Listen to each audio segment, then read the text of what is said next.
Hello. Thank you so much for joining me today for another live. I apologize for my tardiness. As you all know, I've been having some issues with StreamYard. I've been talking back and forth to them, so hopefully we can get some things figured out before next week. But I'm here. Thank you so much for bearing with me and being here as well. We're going to get right into it. I think the first show we're going to talk about is the Real Housewives of Orange County because I have more to say about Miami. Miami is insane. It's such a chaotic show, but it's so good. Like I gotta give it to my girls. They are a chaotic mess, but they're good. Like the past few weeks, the show has really like put a bad taste in my mouth. But now I feel like we've kind of gotten back to what we liked before with the Real Housewives of Miami. I hope they can stay there. I hope they can stay there because if they go back to this like ganging up, and here's the thing. They might not, their gang up on Gertie might not be racially motivated. The issue is there's no way that it won't look like that. So the fact that they're not mindful of that, it doesn't sit right with me or the viewers because I have been seeing a lot of people talk about the fact that they don't like what they're seeing on the Real Housewives of Miami and Orange County as well. But who's surprised there? Anyway, let's get into Orange County. I want to briefly talk about the previous episode because I didn't know I missed that until I was watching the show. And the next episode played, and I was like, oh, I'm 2 episodes late? I thought I was current. Anyway, Gina calling her vacuum cleaner Queen Latifah, that doesn't sit right with me. Why? Does anybody know why she calls her vacuum cleaner Queen Latifah? I don't like it. I don't like it. You're calling something that picks up garbage in your home Queen Latifah? What about that vacuum cleaner made you think of Queen Latifah? And it better not because it's big and it better not be because it's black. I need another reasoning. If y'all know, please let me know because when she said that, I was just like, It didn't sit right with me. It felt very macro aggressive, if you will. I didn't like it because I'm just like, why are you naming your vacuum cleaner after an icon? I'm confused. You should name it Nancy Reagan. Base it off how much it sucks. Hello. Anyway, I think I talked about this a little bit before, but I feel like Teddy's family needs to give Tamara a cease and desist because it feels like that Tamara has no storyline but Teddy's sickness. And it just makes me feel really uncomfortable when she constantly talks to the group about everything that Teddy's going through and how it affects her. Now, we are watching a show that is supposed to be a show that watches the lives of these ladies. And I don't have a problem with her talking about what Teddy is going through because that is her friend and that is, a journey that her friend is experiencing. So she is walking through that journey with her. My issue is that she brings up Teddy when she's being confronted for like some terrible things that she has done. So if anybody has an issue and they says, Tamara, this isn't cool, I don't like what you did, let's talk about it. She will always bring up Teddy and be like, oh, I'm just going through a lot. And, and the a lot is what Teddy is going through. And it just doesn't feel genuine to me. It doesn't feel right. It doesn't feel right. And I just hate the fact that I wish I didn't feel that way because how awful, right? But it's like you only talk about her when you are being held accountable. And then it becomes, oh, I'm sorry, I'm just going through a lot because of Teddy. I don't doubt that she's not going through a lot, that she isn't going through a lot because of Teddy. But to only bring it up when you're being confronted is weird to me. To me.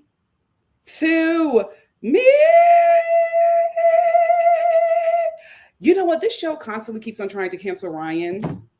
Where's my girl at? They constantly, did I get rid of those? I didn't thank the Lord. I was like, I hope I did not get rid of the picture. They constantly keep on trying to like make Ryan, Jen's fiance now, an issue. Oh, the hair is growing. It is so hot in LA. Oh Lord. They keep on trying to make him like an issue or a problem. When I have to be honest with you, Ryan has by far been one of the best husbands and boyfriends we have seen on the Real Housewives of Orange County. Like, we have never seen, aside from Heather, I'll be honest with you, we have never seen a housewife be taken care of like this. Like, Jen got evicted from her place. Her husband said, I'm not giving you and the kids anything. Rightfully so. I won't say rightfully so, but he was retaliating because of her affair. And he's like, I'm not helping you in any way. He's being very spiteful, holding his money, their money, okay, holding those resources from her. And she keeps on constantly getting evicted because she has just never had to be financially responsible. Not an excuse, just a fact, right? So she keeps on being putting herself in these really terrible positions. And this man comes into her life and says, hey, I'm taking care of you and all your kids. Whatever they need, I got it. So he says, you don't have to pay me a thing. I just want you to exist and be happy. We're not splitting anything. I got everything. And the way he fights for her and don't let nobody talk mess about his woman. I think he is by far one of the best husbands and boyfriends that we have seen on the show, because he don't play about her. He got the coin to back it up. Whether it's scamming coin or not, welcome to America. All of the wealthy scam. It's a small percentage of them that got that money legally. Very, very, very small. But I think he's a really great husband and support for her, because she constantly feels bad. She's just like, I got to do something. I want to make this. I want to create that. I want to pay for this. And he's like, it's literally okay. And I think it's also for her probably trauma, because she was in a relationship like that where the man took care of everything. And then as soon as he didn't like her anymore, he didn't take care of everything. So that also could probably be trauma from her. But I just really like the fact that he took her and all of her kids in, because she got a lot, took all of them in and said, listen, I got y'all. So this conversation that she was having with with Ryan about her ex-husband and the money that he was supposed to give them, I don't have a problem with that. I do not, because Ryan is just like, listen, if he is legally supposed to give you this money, let's get this money, because your kids need things. And I don't have a problem taking care of you and your kids. But if the court said that this man got to put this stuff into financial stuff into position, because you got a kid going to a military, you got another kid going to college, you got all these other kids going back to school, that money would help. So let's get on top of that. I didn't see anything wrong with that. And he was just like, let me talk to him, because I'm taking care of his kids, rightfully so. And she's like, no, I don't want you to talk to him, because I don't want him to get mad and withhold anything. That's not okay. Let him be mad. It is what it is. You messed up. You repented. You move forward. He got to move forward, because at the end of the day, he went to the courts. Y'all made a deal or whatever, and these are still his children. This man has to help her. Like, it's crazy, but it happens so many times, because women do not realize until they have all them kids by the men that the men only wanted you. They never wanted the kids. They gave you the children to entrap you. And as soon as you do something they don't like, or as soon as you go outside of his rules and laws and don't abide by them, he leaves you and them kids and leaves you to suffer. Because it was never about the kids. It was always about entrapping you. And absolutely having a lifeline to you. In the words of Offset, you my baby mama, I won.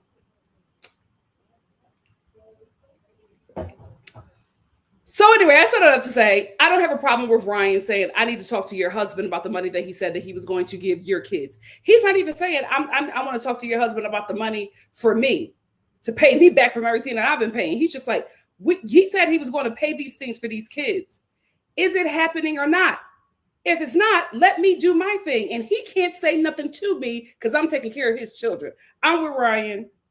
I am with Ryan. And Jen is just so scared, because she don't want Ryan to say anything, because she don't want the man to hold back the money. I mean, girl, he's been holding it back already. What's a couple more days, child?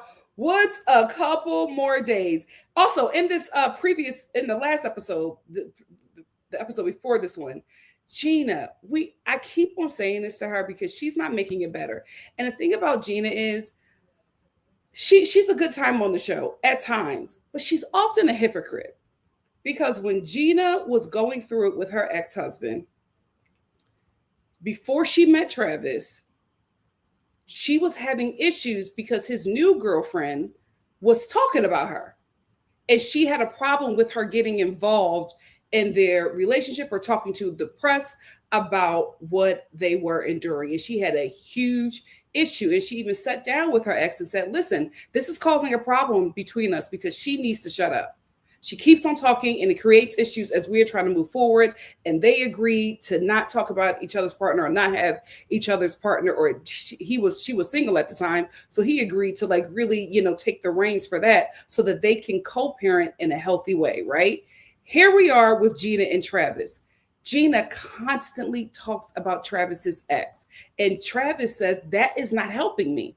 And she won't listen. It's like she continues to use this lady as some type of storyline and lifeline, but it creates issues in your relationship because whether you like that woman or not, she is still the mother of his children. So they're always going to have a relationship. You may come and go, but those two people will always be connected. So just shut up. Listen, I'm not saying she can't express what's happening in her life. I'm just saying if I were her, I would stop speaking about that lady because you are creating even more obstacles in your relationship. And you keep on talking about that lady, you're going to talk her up into an orange. That's one thing about Bravo. They love hiring the ex of the man that you're currently with. Hello, same thing happened to Shannon.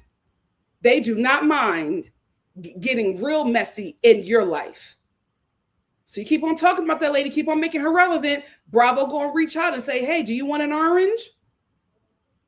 Stop talking about that lady and free yourself. Let's get on to this current episode. Shannon, disappointed, doing far too much with Katie. Shannon needs to still be on her humble. She's still recovering her image from that DUI. So for her to be coming at Katie and holding like this moral compass, girl, sit down. Because you still should be on your humble. You only got away from being held accountable for your DUI because of Jesus jugs. Because her and John Jansen were so terrible to you, you got a good sympathy at it. But now to sit here with Katie and call her all these names and say you don't want to film with her and try to ice her off the show when you are buddying up to Tamra, it's crazy work. It is crazy work. And I'm so glad that Katie is no longer featuring her. Katie just doesn't even care. She lets Shannon do what she wants to do, but she doesn't even feature her or feed into Shannon's ridiculous. But it's really upsetting the way she is treating her when Shannon has been treated like Katie in groups like this before and was defending Katie at one point. Now, yes, I think she can absolutely be upset with what Katie did and not like it.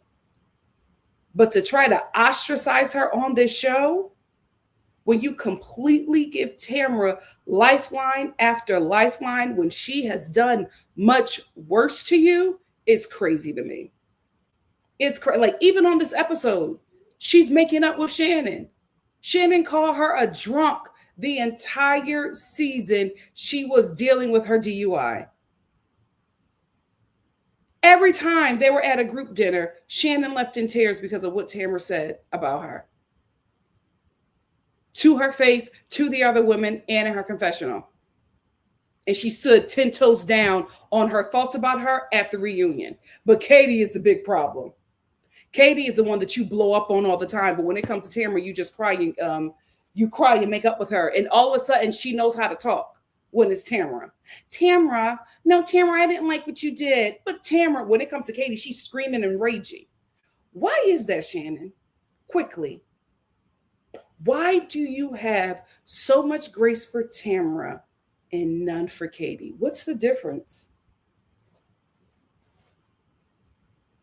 What's the difference, Mama? Quickly.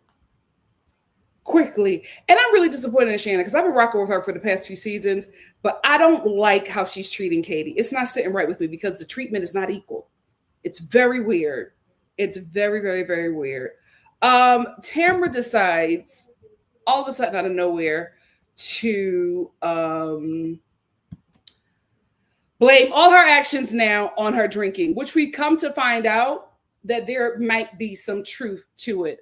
But when she makes up with Shannon, she apologizes again for everything that she has done to her, and she's just like, I was drinking then, and I won't do it again. I'm never drinking again. I'm going to remain sober. I'm so sorry for how I treated you. And Shannon's just like, I've been here before with her, so I don't know if I necessarily, believe it or want to accept it, because we are in this like roller coaster, this ring around the rosy nonsense of her doing bad things to me and me forgiving her. But for some reason, Shannon was able to sit down with Tamra and really speak to her like a human. But when it comes to Katie, she doesn't even want to be in her sight.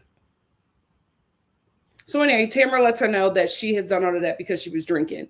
And I'm like, Tamra, you said things about Shannon, terrible things about Shannon sober. It's not the drinking, right? I think it's just somebody really doing the most for this orange to stay on this show. Because Tamra is the type of person, the type of housewife who will be brutal to somebody all season. And then after the season be like, oh, it was just for the show. And expect people to make up with her and be like, oh, I'm just doing my job. But you're doing your job at the expense of somebody's sanity. So you can give that excuse as much as you want.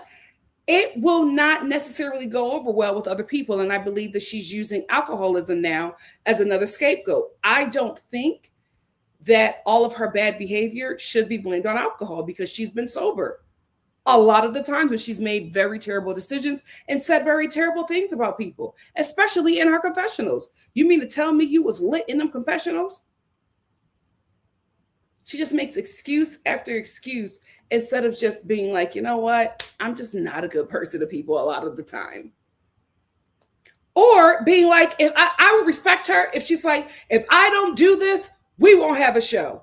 That scene would have been dry. These ladies are boring. She said that before. And I was like, you know what? I could rock with you. She was just like, I had to stir the pot because the dinner was dry. It was boring. They were boring me. So, I did a little something.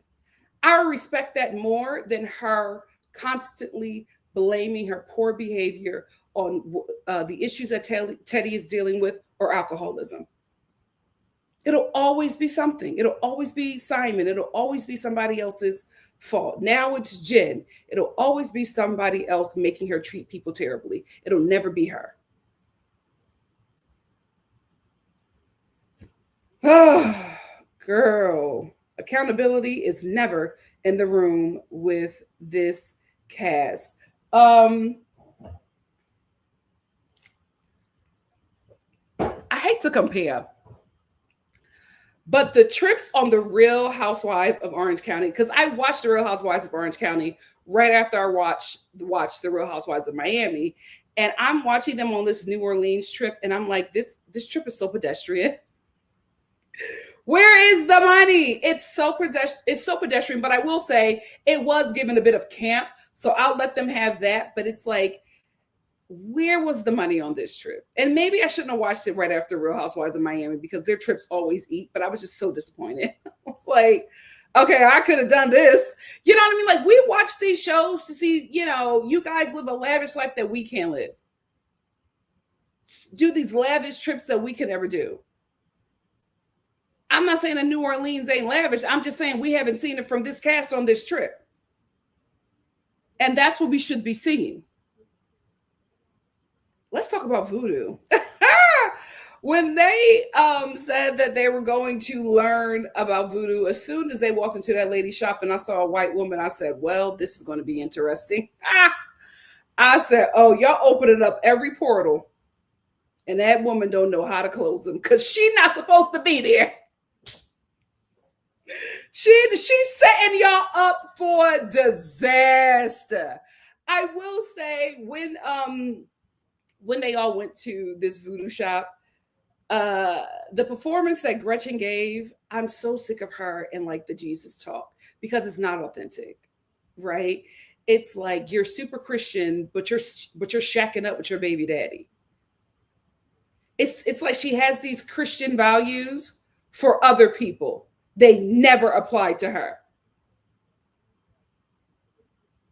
You're so Christian, but you're on this show drinking and fighting with your sister. Why ain't you out preaching the word, sharing the good news, giving all your riches to the poor and needy? Or is the poor and needy just laid? Like, it just bothers me so much. And this is the thing. I'm not surprised that she's a Trumper, guys. Like, she looks the part. She looks the part. All these ladies on the show, this entire cast, Real Housewives of Miami and Orange County, probably voted for Trump.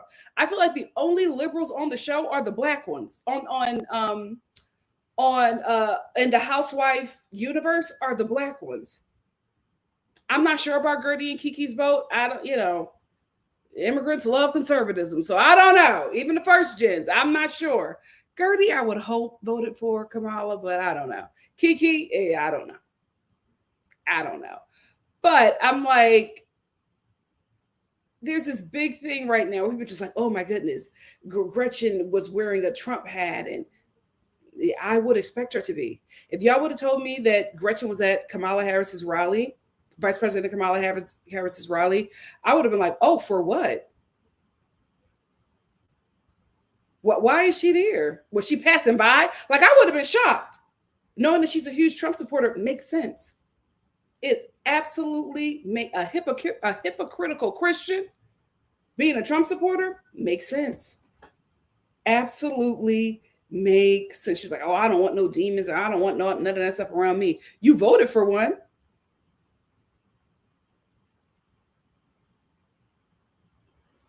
So what's up? And what do you know about voodoo to make it demonic, Gretchen? Quickly. Because I feel like if you were in the synagogue, you wouldn't have had the same reaction. And I think I know why. Way. So after the ladies go learn voodoo from that white woman, Gretchen and Shannon and Tamara run out, and that's when Shannon and Tamara are able to reconcile. But then Tamara is trying to reconcile with Gretchen. It's not working because Gretchen does not trust her, rightfully so. So Tamara says to her, well, you know that Katie said that you roofied me. I instantly knew that Tamara was lying. Tamara's a liar. She's been a liar since she got on the show. I instantly knew that she was lying. I felt bad for Gretchen that she even believed an inkling of what Tamara was saying, but she eventually was just like, I got to consider the source.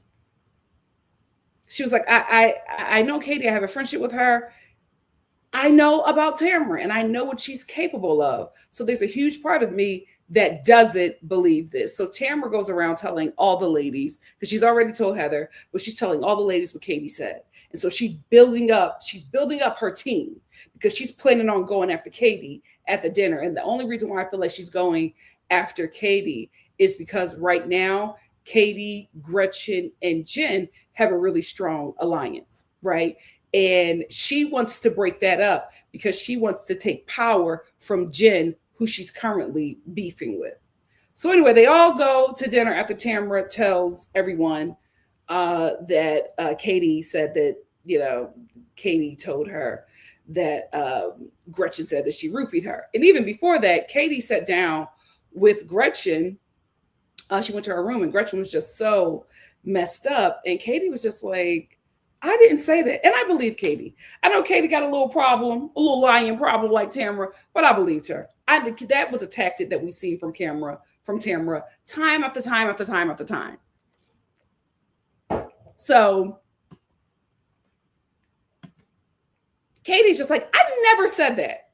I never said that. And why I believe Katie is not just because Tamara is a liar. I believe Katie because within 2 sentences, Tamara changed her story. Tamara said to Gretchen, the first thing she said to Gretchen was, Katie, she said, Katie told me that you told her that I was planning on roofing you. What a diabolical thing to lie about, right? And then when she sees Gretchen's reaction, Tamara says, I heard that from two people. And I go, wait a minute. You just told Gretchen that Katie said that to you. Now you change it to, oh, I heard it from two people. She's lying. That's all she does is lie. And she never gets caught, right? And she's hoping that this lie will go over well, because not only is this lie about a woman on the show that is not currently liked, it's also about a woman who's a minority. So she knows her people and she knows the biases that they have. So she knows that she's an easy lick, because this group will not believe her, not only because she's not liked currently, but because she is Asian. And we all know how not all, but a majority of the white community feels about Asian people as a whole, especially Asian Americans. So we all know that this was a very easy target for Tamara. She just did not expect for Gretchen to not believe her. So they all go out to dinner. Gretchen, Katie, and Jen walk in late because they were dealing with Gretchen, who was just really messed up by this. Really, really messed up by the lie from Tamara.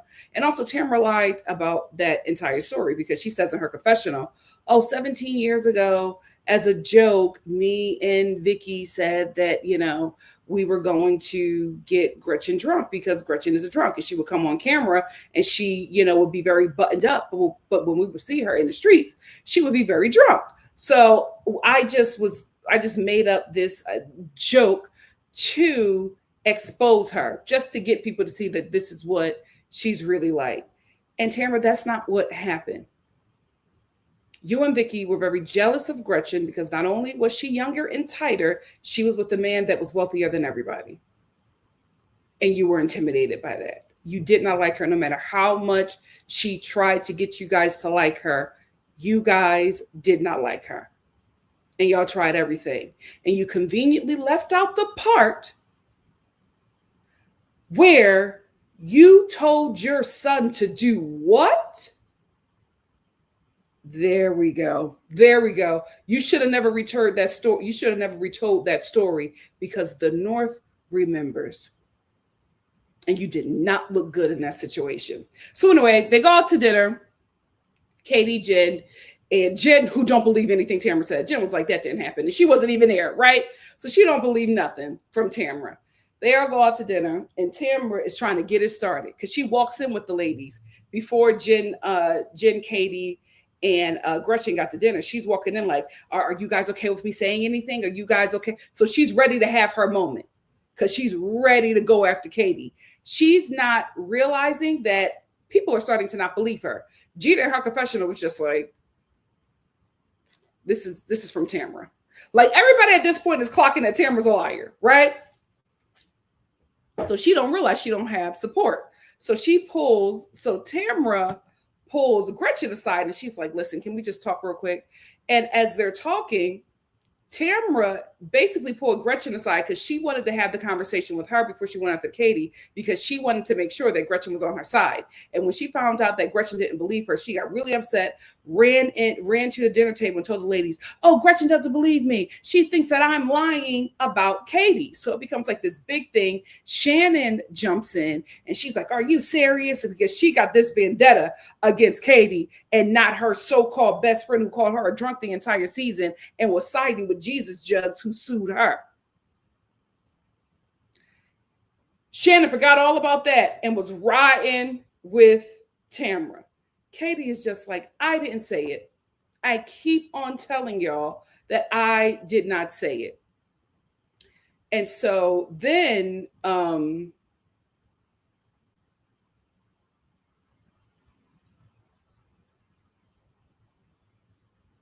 Gretchen says, listen, what she said, I was thinking about it, but she said, I also have to remember who Tamra is. And Tamra didn't like that. So she just started getting really nasty with every and anybody because she realizes that she is losing favor with the group because I guess everybody said and talked about this whole situation before they got to dinner. And everybody was just like, Tamra's a liar.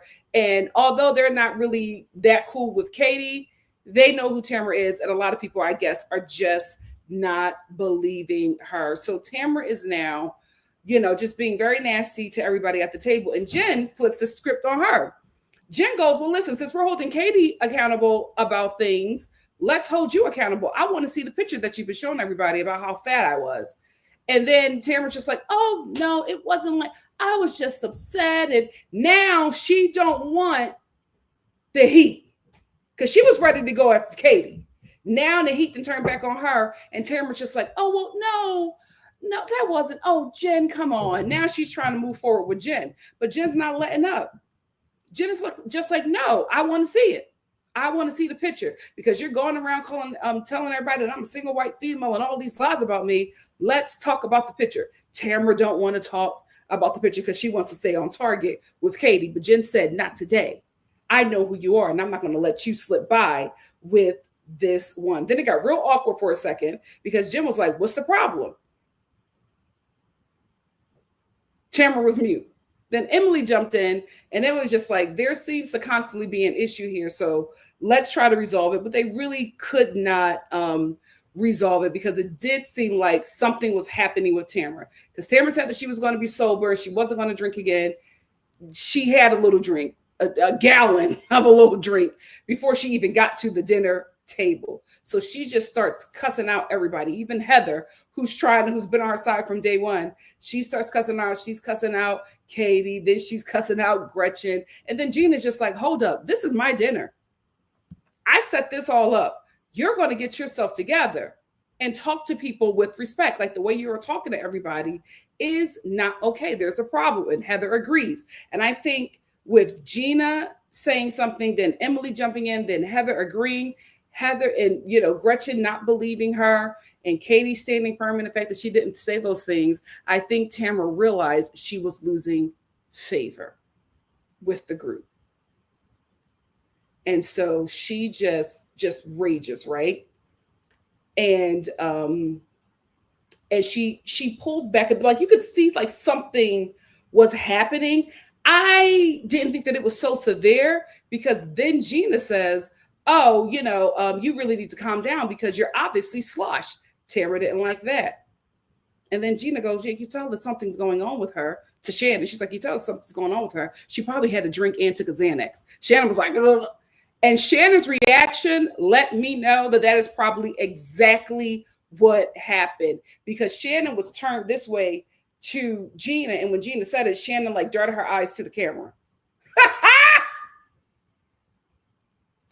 Because Shannon wanted to make sure that wasn't on camera. So obviously that was something that was going on. And I guess that comment really hurted Tamra. So she just got up, left the table, and quit the show. And everybody was just like, okay, something's going on. Like, what is the issue here? And then Gina sees that Tamra posted on Instagram that she's done with the Real Housewives of Orange County. Poor Heather. She tried to talk to her, but Shannon was she obviously wasn't in her right mind. Something was obviously going on there.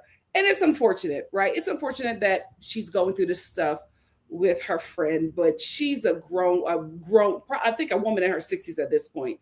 She should be held accountable for her poor behavior. It's not okay. And all of these people don't need to forgive her because she's going through a rough time. Everybody's going through a rough time.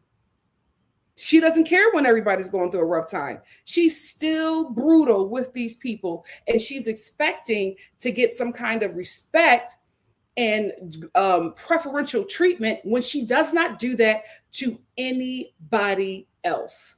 And I think because she realized that she was not only losing favor with the group, she lost all credibility.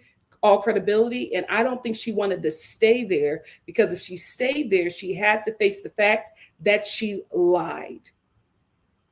Because everybody's going to talk now after this dinner, even with Katie. And everybody's going to get to the root of the problem, and they are going to realize that once again, it's Tamra and her lies. And she's not going to be able to recover from telling such a huge lie. Unfortunately, that's all I had to say about the Real Housewives of Orange County. What do you guys have to say? Let's talk about it. Hey, Vodka, I knew you'd be here. How are you? Hey, CK. CK said, oh my God, I didn't eat. I was feeling I'm like, why am I feeling lightheaded? I'm fine. But I'm like, what is going on with me? I did not eat. I have been working all day and I did not eat. Not smart. I want to eat when I get off here. CK said, hi, Nikki&Star family. Looking forward to listening as I finish up work. I hope you all have a wonderful start to the weekend. Thank you so much. Hey, Jasmine. Hey, Megan. Happy Friday. I am reviewing Love is Blind UK. Oh, God, it's a hot mess. I've only made it through one episode and I was so bored. That's one thing about Love is Blind UK. It can get very boring and it sometimes is a hard watch. But as soon as I get through the rest of the episodes, I'm absolutely going to review it. If I don't do the live on Saturday, I will be doing it on Monday. I might just do it on Saturday or Sunday. Let me know. Would you guys be down for a Saturday or Sunday live? Let me know. Hey, Kiki. Kiki said I stopped watching Real Housewives of Miami. That drink toss, Andy's lack of response, and Julia left a bad taste in my mouth. Absolutely. But honestly, guys, it seems like the tides are turning for Julia. They're starting to see her for the Tamra that she is. Dolce said I didn't like it either. Vodka said I can't bet money that Tamra is not genuine with the Teddy thing. I completely doubt it. I don't want to say all that, go as far as to say that, but I hate the fact that it comes up when she's being held accountable. Cameron said Gia wanted to name her vacuum after someone. Gina wanted to name her vacuum after someone. She should have named that vacuum. Listen, why not? Why not? He always has it. He don't play about her, and they can't stand it. They cannot stand it. He don't play about her. Because they've never had a man come in like that, except for Heather. Those women have not experienced that. Carmen said, I don't even watch these shows, but it doesn't feel right to miss a NikkiStar live. Thank you, Carmen, for being here. Hey, Mari. Mari said, if no one mentioned it, my vacuum robots give me some nickname suggestions. And one is Clean Latifah. So play on words, but it is quite sus and not the best option. You know what? Do you think with Gina's accent, she's saying Clean Latifah and not Queen Latifah? I'll give her the benefit of the doubt. I shouldn't, but I will. Kiki said, Gina thinks she's slick. She keeps talking about the ex because she really wants to leave Travis. Ooh, that's a different perspective. She could have already met a man with the status, but she stuck with him. I mean, it's so easy to just let that go. Miss GG80, I'm not saying easy, but it's just like, if you want to get out of a situation, you can. Y'all are not married. Y'all don't live in the same place, you know? Do you think it's because Travis, I feel like Travis was taking care of her at some point. Do you think that's what the issue is? I will say, if they break up and that thing gets messy, yikes. Miss GG88 said, I'm just now watching a new OC episode. I will be back. Okay. D. Nicole said Shannon looked unhinged with the way she was speaking to Katie. It was ridiculous. It was so unnecessary. I'm like, Katie has not done anything to you that these other ladies have. Now, she violated, absolutely. And I understand you having an issue. But the way you were treating her, you have never treated anybody on this cast like that. Anybody white. Spency said, hey, Nikki&Star fam, happy Friday. Happy Friday. Always Prices said, next meeting is about to start. Have a great day, Star fam. Of course, thank you for being here. So superior. Like, they spend, and I love it. Insanity. When I saw that lady, I said, well, y'all thought y'all had problems before? Have fun. The NH said, Gretchen and that man ain't married yet. Has she ever been married? Well, remember, when she was a friend of before, she said that she could not marry back then. She said she was not comfortable marrying Slade because of his finances.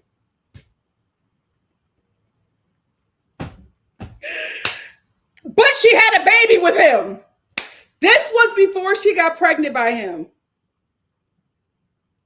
Crazy work. Hey, Callie Steve, thank you for being here. Callie said, and Gretchen probably, yeah, of course she does. Oh, she is. Oh, my heart. I knew it. I knew it. I knew it. Hannah said, all of the OC in Miami ladies minus Gertie are that orange. Yeah. I'm like, hello. All of them shows. The only livers you're going to get are the black girls. Oh, she is. Very interesting. Thank you for letting me know, Kylie. Hannah said Ramona was the one who couldn't stop showing how much she loves this orange man. Ramona is just terrible. She's a terrible person all the way around. Nonsense Behavior said, some of the Atlanta girls give conservative, but not the MAGA version. Oh, yes. So here's the thing. Black Americans, highly conservative, right? However, if racism wasn't an issue, if racism wasn't an issue with the conservative party, a lot of Black Americans would be conservative. It's the racism that keeps them at bay. And thank the Lord. Thank the Lord. Kiki said, do y'all know what? I don't even know if I'm saying that right. Buckles means? I don't know. Let me know. Nonsense Behavior said, I got that one. Hannah said, I hate how Black African spiritual practices are demonized, stolen and mimicked in the worst way by non-Black people. I would go as far as to say Black people as well. Like Black Americans, the way they talk about it, well, because of Christianity, the way they talk, not all my people, but enough that it's a problem. The way they talk about African spirituality it's crazy to me, especially when so much of our culture has hoodoo was like rooted in hoodoo. So much of our culture is rooted in hoodoo. So many things that we do just culturally and within the church. But you can't tell us that, child. You can't tell it to a Black American. Hannah said, I got that. D. Nicole said, I'm just going to put Tamara's lie right up there with Phaedra's lie. Just horrible. That's why she left the show, because she realized she did not have, everybody was not on her side. And everybody's going to start talking. And when they put 2 and 2 together, Tamara's done. So it was smart for her to leave before she could be confronted. Miss Brown Sugar said, haven't watched either show in 2 weeks, but commenting to support. Thank you so much. The Internet Age said the story with her son was so weird, and she conveniently left that out in the retelling of that story. Kiki said, and Tamara put her Yep. Callie C said, I think Heather is pulling the strings behind the scenes. Oh, really? Do you think she's putting a battery in Tamara's back to go against Katie? Spencer said, OMG, same, Nikki. I'm constantly not eating and wondering why I feel weird. But see, here's the thing. This is my biggest issue in the summer, because if it's hot, I'm not going to eat. Like I told you, when I was in Miami for the Black Film Festival, I barely ate. If it's hot, I can't eat. And I told you, we're in LA summer now. Like LA summer is starting, and it's just hot. It is like there's no breaks. It's just hot. And then in the evening, it's desert cold. 1-Mil87 said, hey, Nikki, is there a lockup live tonight? At this moment, no. Here is why. I check every week. I will let you guys know if I could do a Love at the Lockup live, because I can only do it if my cable provider shows it, and they're not showing a episode at the right time. So normally I get Love After Lockup on Fridays at like 6 or 6:30 for me, and it's 9 or 9:30 for the East Coast. But they're not showing that it's coming up, so I don't want to set up a live and then the show I can't watch the show until later. But most certainly, if it does come on tonight, because I don't have the reminder set up, I would just probably do it on Monday. But I check every week, and if it does come on, if I see that it's in the upcoming episodes, I will absolutely do a live, but it's just depending on my cable provider and my streaming provider. It's weird. I don't YouTube TV. YouTube TV is so weird about Love After Lockup. I don't know why. I don't know what janky deal they have with WeTV, but it's like I don't have any other issues with any other network, but YouTube TV, a nightmare. Hannah said, "Drinking the blood of Jesus and burning sage." It's literally everything that we do. Everything. Put a Black American's purse on the ground and see how they react. See how they swipe a Black American's feet with a broom and see how they react. Ciao. Miss Brown Sugar said, "Eat fresh, cold foods, but I got to eat something." Yeah, I'm going to have some watermelon when I get off of here. Soft and Spicy said, "Same. I don't like eating when it's hot. I only want fruit salad." Yep. Oh, really? Oh, that's new. Look at us learning. Love a NikkiStar Live. Thank you all so much for conversing with me for Orange County. Let's get into Miami. Guys, why is Adriana not a full-time housewife? I don't care if she doesn't have a storyline. She's good TV. She's good TV. I hate that we just get bits and pieces of her. She needs to be a full-time housewife. I'm going to go to the older episode because I didn't know that I was 2 episodes late.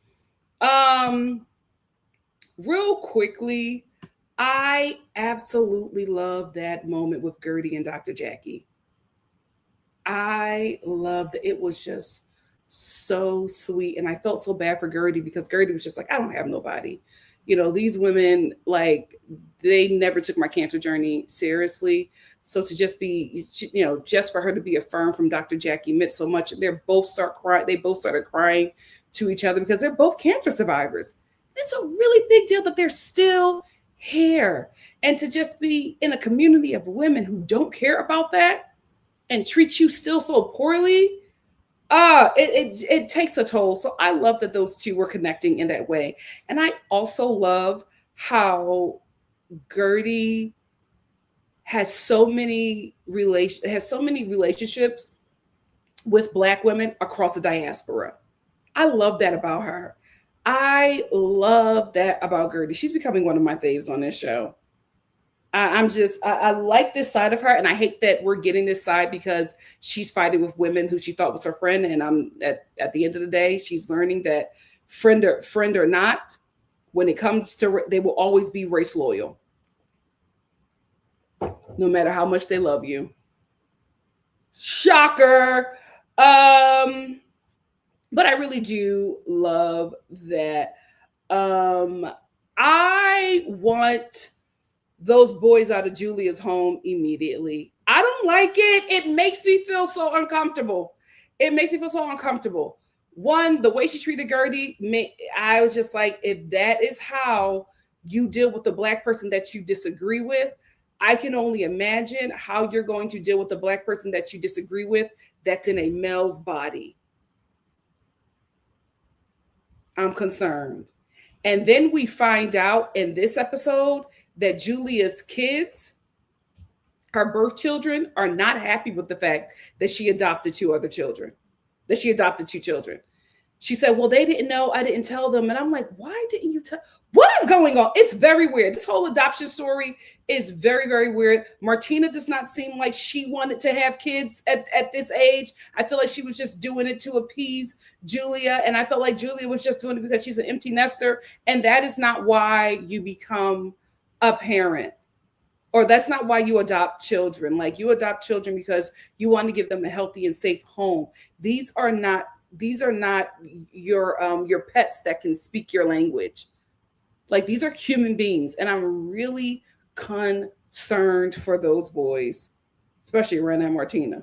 I have yet to see her crack a smile. She's not warm and welcoming at all. I'm concerned. I also hate that Gertie got Marisol a gift for her preppy party, all for Marisol to just drag her in the confessional. Like, Gertie gives her a gift. She shouldn't have given Marisol a gift, but she was given a peace offering because she just wants to move forward with everybody, because nobody is coming to her wanting to move forward. So Gertie has to be the one to move things forward with the group, or they're just going to continue to treat her like garbage, which is upsetting. So anyway, Marisol has this preppy party. Gertie brings a gift. Marisol talks about the gift and says, oh, it was regifted. And then she talks about Gertie's fashions. And I'm like, I know 1950s Polly Pocket ain't talking about nobody's fashions. Like, there's no reason for Marisol to not like Gertie. There's no reason for her to have an issue with Gertie. It's very, very weird. And especially with Alexia, who when they came on this show, she was saying that her and Gertie were the best of friends. But y'all constantly are having an issue with her for some reason. It's very weird. It's very, very, very weird. And then they try to like find little minute things to get upset with her about. They're like, oh, they're clenching their pearls because Gertie said that they were like a cult. She shouldn't have said that. She should have said that you ladies were a clan, which is very accurate. A Cubano clan, but a clan. The Cuban Ku Klux Klan. That's exactly what she should have called y'all. Because she would have been right. But like they make everything that she does such a big issue. And Alexia's just like, oh no, I don't feel safe. She said we're a cult. What? You got your husband dragging you and your kids through the mud. But you constantly want to be around him and wear your ring again. But Gertie says that you guys are a cult and you're done. She's crossed the line. Oh, Lord. Oh, Gertie is better than me, child. Better than me. Kiki. We'll talk about her, the things she's going through the next episode, because I do feel bad for her. But this episode, she really got on my nerves. Because why are you sitting down with macro-aggressive white women who are dragging Gertie? Like, now, listen, her and Gertie, I don't think they're the best of friends, but they seem friendly. That aside, she's another Black woman. You should not sit down and have any conversations about her with them, knowing that they are ostracizing her and poking at her for no reason. You shouldn't feel comfortable having that conversation, because if your Black spidey senses was up, you would know that you're next. So I just don't understand how she's moving this season. Very weird to me. Very, very, very, very weird to me. So at this preppy dinner, Gertie and Julia and Stephanie and Alexia, they all decide to move on and bury the hatchet because, you know, this happens all the time. A cash trip is coming up. So before a cash trip, everybody makes up and everybody wants to be best friends so that we can get them having a good time on the episode. And then, you know, if we get a fight, we get a fight. But everybody normally, that's how the show goes. Everybody normally makes up before a cash trip so that everybody can go on the cash trip. Because although they are contracted to go on the cash trip, the show has to make it look like this is organic. So you got to make up so you can go on the trip, because it's not realistic for everybody to be fighting and everybody still goes on this trip. So that's why all of this was happening. I hated that Gertie even apologized to Julia, but that was the only way that those two were going to move forward, because Julia was holding this real stern stance with her and acting like she was the victim. The same thing with Stephanie and Alexia. Stephanie just had to move on with Alexia, but I love the fact that Stephanie never backs down. She is the water for Alexia's fire, and I love it. I will say this. Stephanie is messy because she clocks Alexia to her face and she tells her that you're intimidated by me because I'm younger than you and I have money. And Alexia's just like, oh no, I'm not. Oh no, I'm not. I don't care anything about that. But after she drags that lady to her face, she then offers her a seat on her jet. I said, boss up on a girl, boss up on a queen. I know that's right. And I also just love how Adriana will not miss an opportunity to let Julia know that she's not being a good friend to her. Because when Stephanie offered that seat to Alexia and Alexia turned it down because Marisol was supposed to go on the jet. She turned it down because she said, Alexia is my girl. She's going through a lot. I'm not going to let her fly business class by herself, right? So I'm not going to take the seat. So then Stephanie offers her the seat, and Alexia's just like, no, I'm not going to leave my friend. Like, I'm going to ride with her, right? So they're all having this moment. Then Adriana jumps in, and she's just like, oh, I love your friendship. That's one thing I can respect about Marisol. She will ride for her friend because Julia's riding on that jet, and she never even considered me. She never considered me for the jet. And Julia's just like, oh, it's not my plan. I didn't know. Girl, Adriana is clocking you because you were never the friend to her that she was always to you. And now that you have an opportunity to get in with the cool girls, you are dropping her like a bad habit, and she knows it. Let's get into the current episode. Now, I am not a jet person. For two reasons. One, of course, it's killing the environment, but I didn't know that. I wasn't a jet person before I knew how terrible jets were for the environment. I'm not a jet person because of La Bamba. Every millennial had to have seen that movie because it played on TV every freaking Friday night. It was a story of Buddy Holly and Richie Valens, and they died in that private jet. So for me, I was just like, absolutely not. I'm not getting on a private jet. I was traumatized by that. And I was just like, that ain't for me. I'm getting on a full plane. The jets are not for me, because if private jets were safe, Richie Valens, will he still be here? He probably was, him and Buddy Holly would probably still be here because they was young. Yeah, they was young. They would probably still be here. So I don't do the private jets. I will say this. Oh, Stephanie's jet was cute.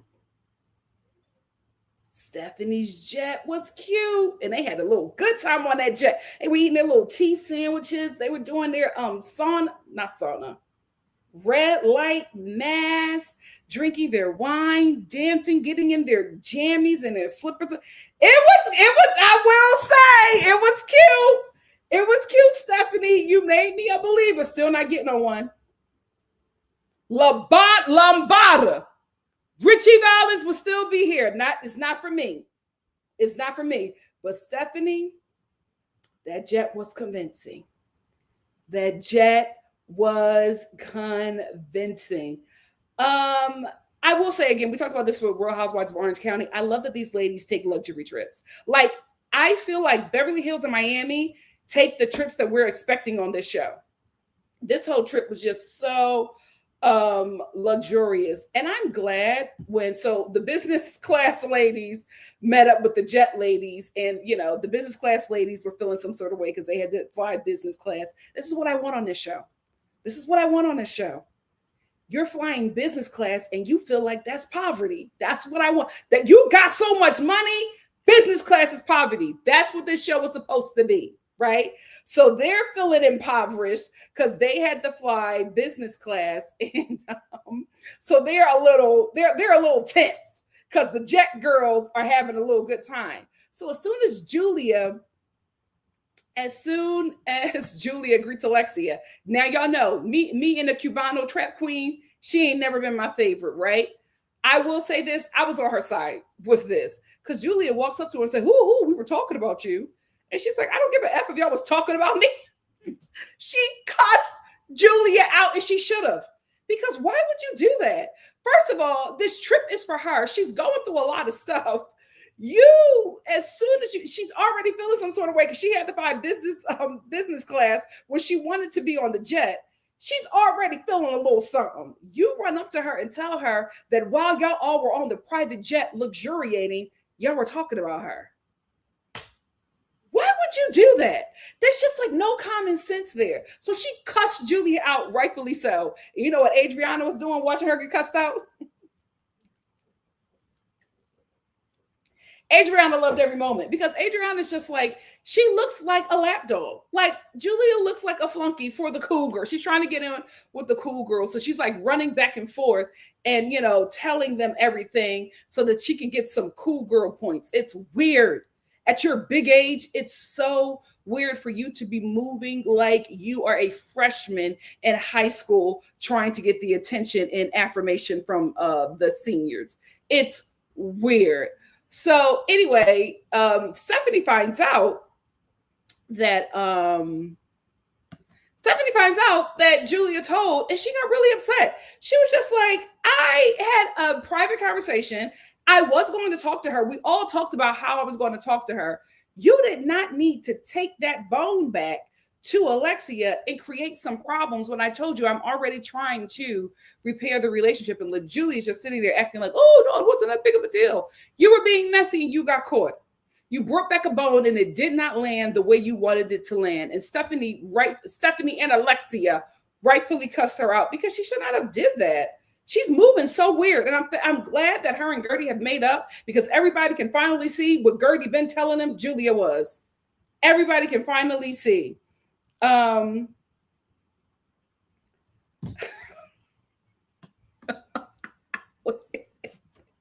the ladies go to dinner.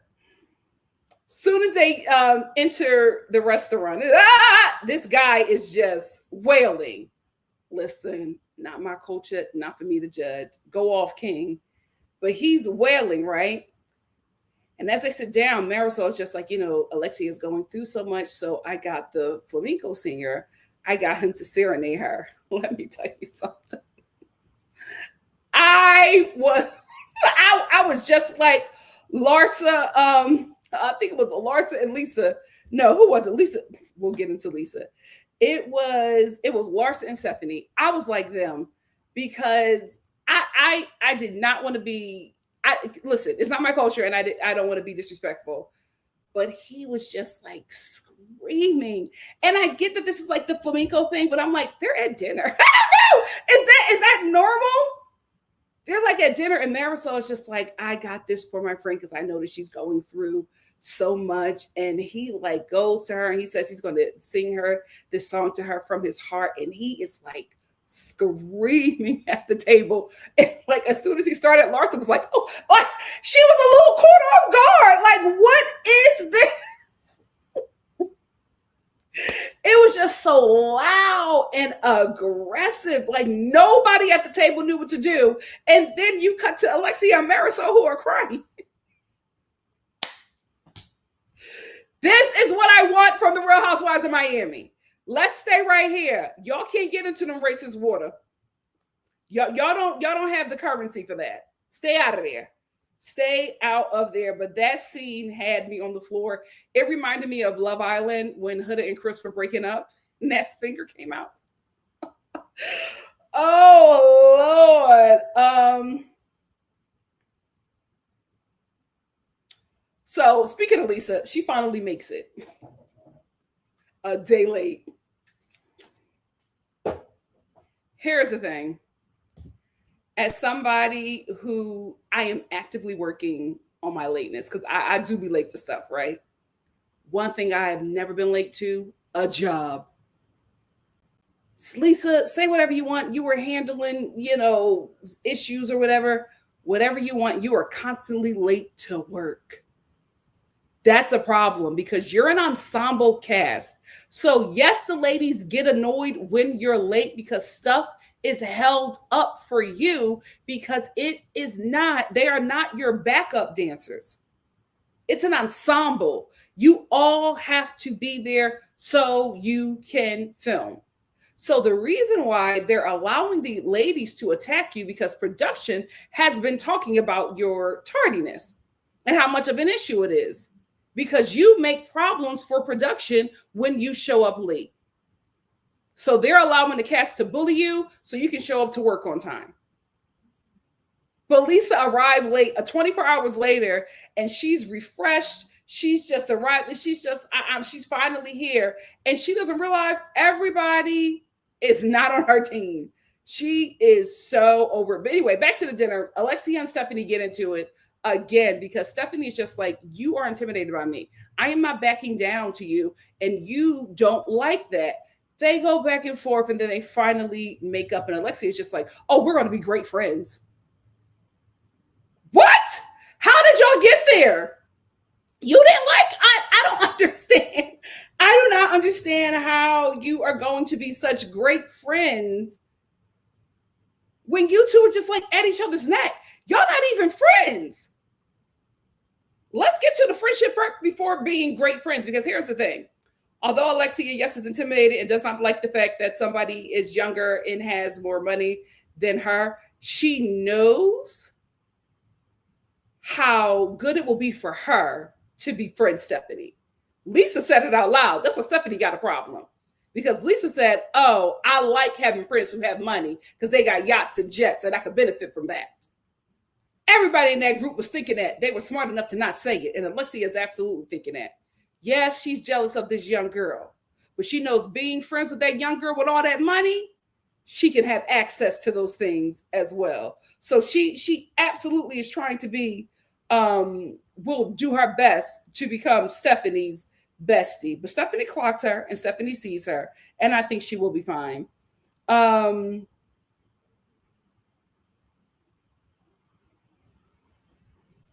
anyway, Lisa finally, when she finally arrives, she meets up with Stephanie and Alexia, and not Stephanie, but Marisol and Alexia. And they're like, oh, listen, the girls have a problem with you. So we're trying to help you. You can't go in there on nonchalant and not be apologetic. And she's like, okay, so I showed up late. Y'all had dinner at the hotel. It's not that big of a deal. You were late to work and you didn't tell anybody. So the cast had to wait for you. Production had to wait for you. You didn't say anything. So they're all trying to figure out what's actually happening, and they can't break the fourth wall and say because she was late, we couldn't film certain things and we had to push certain things back, or we had to wait here and we had to figure this out because she was late and didn't tell anybody. So because they can't break the fourth wall, they have to say, oh, you didn't let your friends know that you weren't making it. We were concerned. That's what's actually happening here. Production is sick of Lisa showing up late. The cast is sick of Lisa showing up late because it's an ensemble show. And if she is not there, they have to wait. It's inconsiderate. I would never be late to a check. I don't. Lisa, too rich for me, child.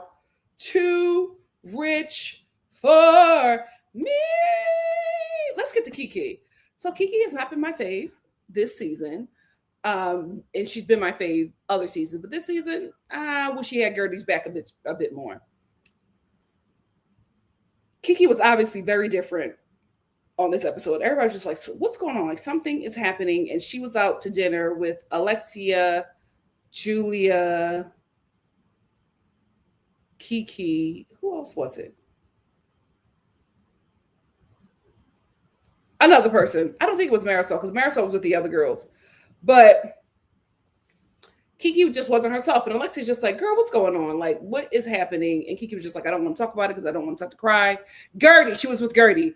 And Gertie was just like, I guess Gertie already knew about it. So Gertie was just like, just let them know. It's okay. This is a safe space. So she reveals that, under Biden, she was able to get 5 of her cousins here from Haiti to Miami. And because she was able to do that so successfully, other family members are like, we need you to do this for us as well. And they can't talk about the politics of what's happening because a lot of them voted for this. So, which is so crazy how in Miami, these Haitian and Cuban women are not talking about the mass deportations happening and the freaking Gestapo. Wait, this is before that. I'm going to give them that. This is before that. But next season, if nobody talks about ICE, weird. Their people better hold them accountable. That whole season better be about this administration and how they are treating these human beings like garbage. Anyway, so her family wanted her to, more family members wanted her to do it. And she's like, listen, that's really difficult to do, but also it's expensive because I have to sponsor all of those people. And she was just like, because she couldn't do what they wanted her to do, they started to give her death threats and really making her life unsafe. She had to move. Thankfully, her father stepped in and was able to shut everything down. But I felt really bad for her. And this is an issue that a lot of first gens have to deal with because she said, because I'm on TV and I'm in America, they think I'm rich. And that happens to a lot of first gens because they're in America. Their family back home thinks that they're so privileged that they have all this money and that they're being selfish by not taking care of them. I told you my own experience where for my household for a few years was mixed culturally with my ex-stepdad being Jamaican. And I I was a kid, so I couldn't say much, and my mom didn't say much because that was his family. But the way those people talked to him and his family, and the way they expected for him to financially take care of them, not only because he was in America, but because he was married to an American, was insane. There was like no respect. I told you I used to pack all them barrels and take them to Jamaica. Well, here's the thing. I wasn't like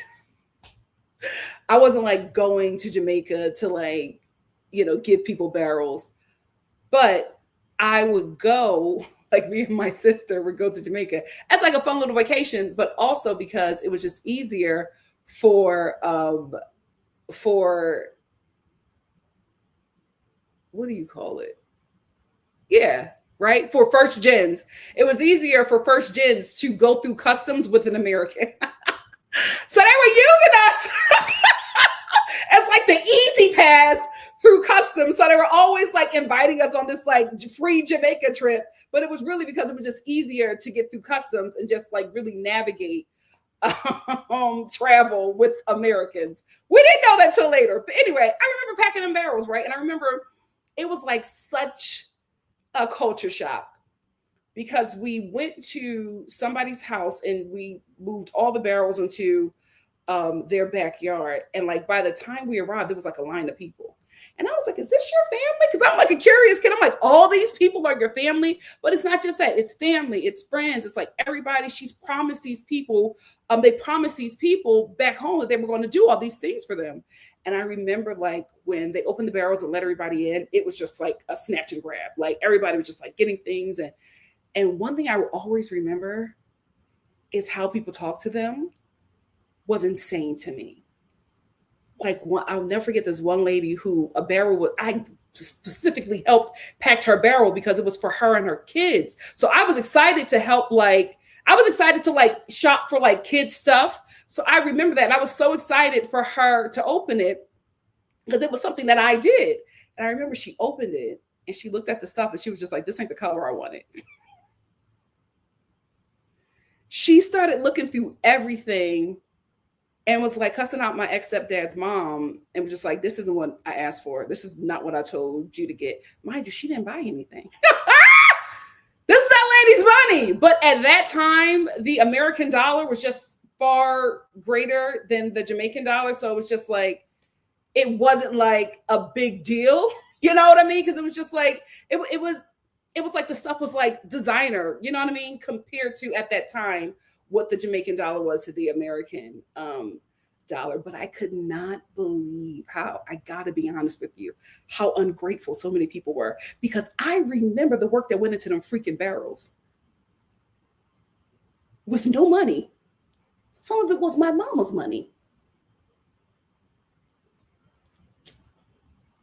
Food off my table.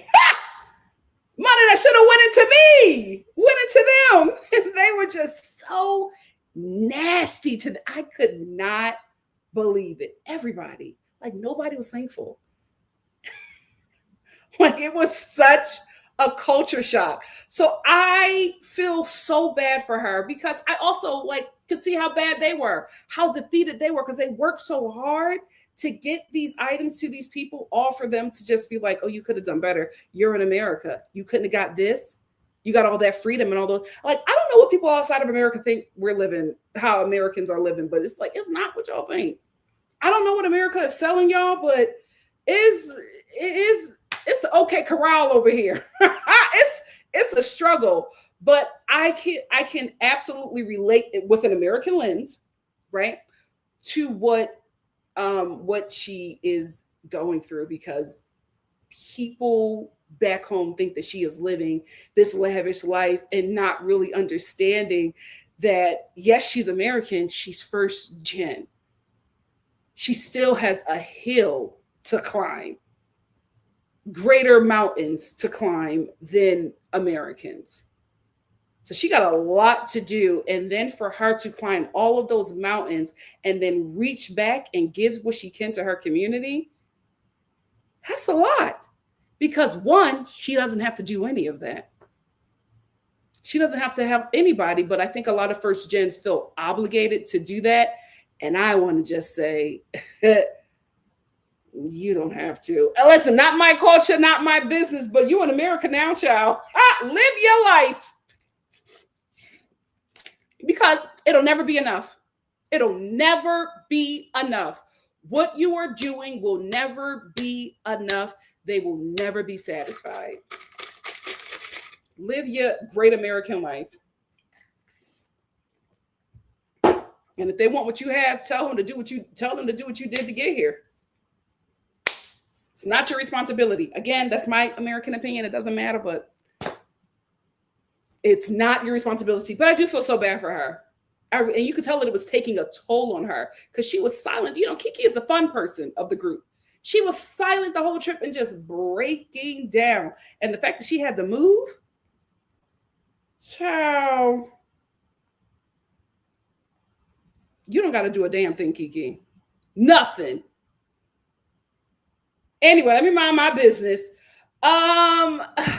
Larsa, this whole thing with the please don't follow my ex-boyfriend, it's just so ridiculous. No shade. And this is not me shaming this lady because of her age, right? I'm well over 30. Okay. So I want to, you know, I'm an auntie, so I want people to treat me with respect as well. I have to say, as a woman who I think at this point is 50 plus, I think it's very ridiculous to get into fights with your friends about Instagram. It's weird. Maybe Facebook, but Instagram, like the words that were coming out of her mouth was just ridiculous with Lisa. Oh, you're still following my boyfriend. You are a grown woman with adult children. That should not be your conversation. It's something about her that is so like stunted, which is weird because I know Larsa before the Real Housewives of Miami. Like, do we not remember like seeing her as like this, you know, very much older? Like when she was young, she looked very old. She was like the housewife mom in the 90s. It was a much different look. The way she's dressing now and talking now, she was not talking like that back then. So it's weird. It's just like she's in this weird Benjamin Button phase where it's just like you're talking to a teenager. It's like dealing with Huda. It's so weird.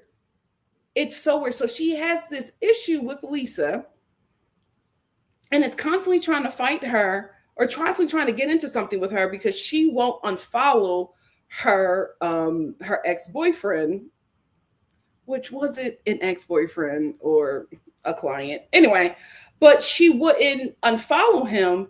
And Lisa is just like, well, me and you ain't friends right now, so I don't got to do a damn thing. And I'm sorry, I'm a ride with Lisa. Y'all don't like each other. Y'all have been beefing and fighting the whole time. Lisa, yes, she's being stubborn and petty. She's like, I'm not doing something for you, knowing that me and you are beefing. Why would I do anything to appease you? And all you've done is yell at me and my boyfriend. She's like, no, I'm not doing nothing. She's like, no, we're in a tense time right now. And I am offended by her. So I'm not going to do her any favors. And Marisol's just like, oh, you know, it's not fair. Marisol, shut up. Shut up. I'm a ride with Lisa. Because I wouldn't do anything for you either. If we're beefing, I'm not doing you no favors. Now, if we make up and there is an effort made on both sides to really get this friendship in a healthy place, then I would probably do something like that because I know that helps us, you know, grow even more. But if we decide that we're going to move forward and then 2 or 3 days later, you're yelling at me again, nah, I'm not doing nothing for you. So I agree with Lisa, but Larsa is really trying to make this such a big issue.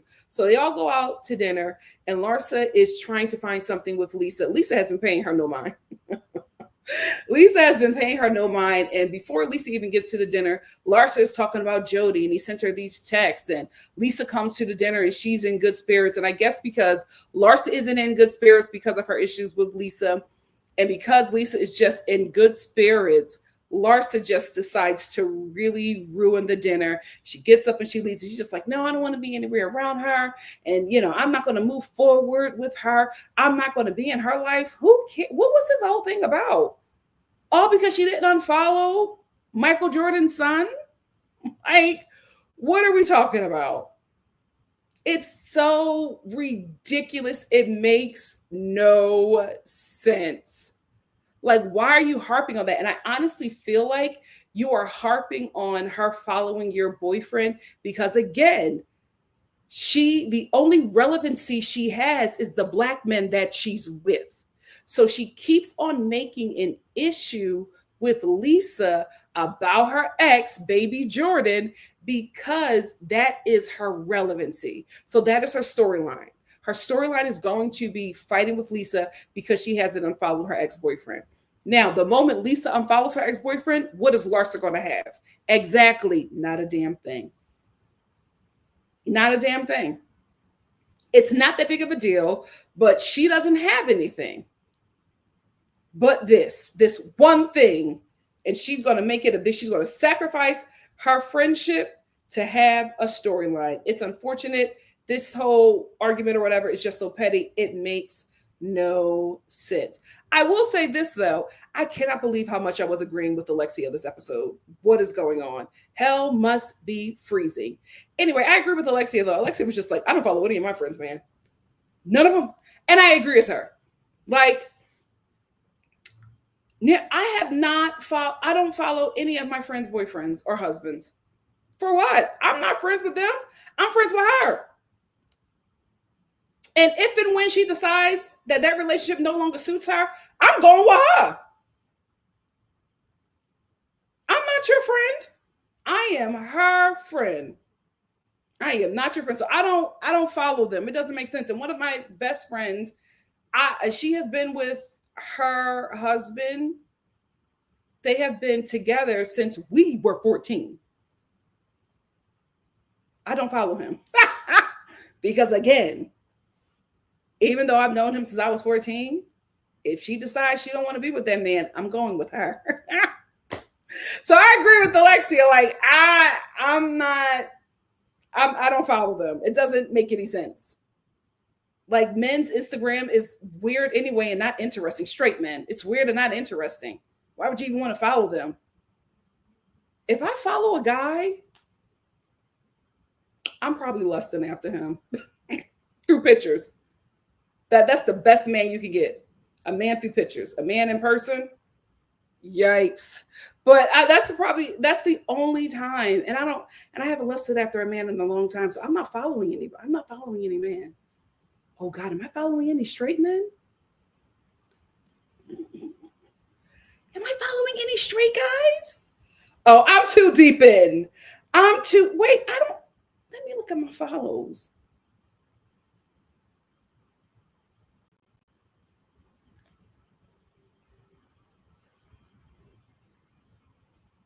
Oh my God. All girls and gays. I love me. Oh, I got one straight. That's my best friend. I got one straight. Oh, two straights. Okay. Gay. Gay. Gay, girl. Gay. Very gay. Gay. Gay. Nikki. Gay. Gay, gay, gay, gay, gay. Gay. Gay. Gay. Yeah. Oh my God. I'm too deep in. I love me. Anyway, that's all I wanted to say. I don't have any straight. Oh my God. I'm not even following my straight family members. Why? Anyway, that's all I wanted to say about this episode. What do you guys have to say? Let's get into it. Oh, that is insane. Oh my God, guys. Okay, we got a third one. We got a third straight guy.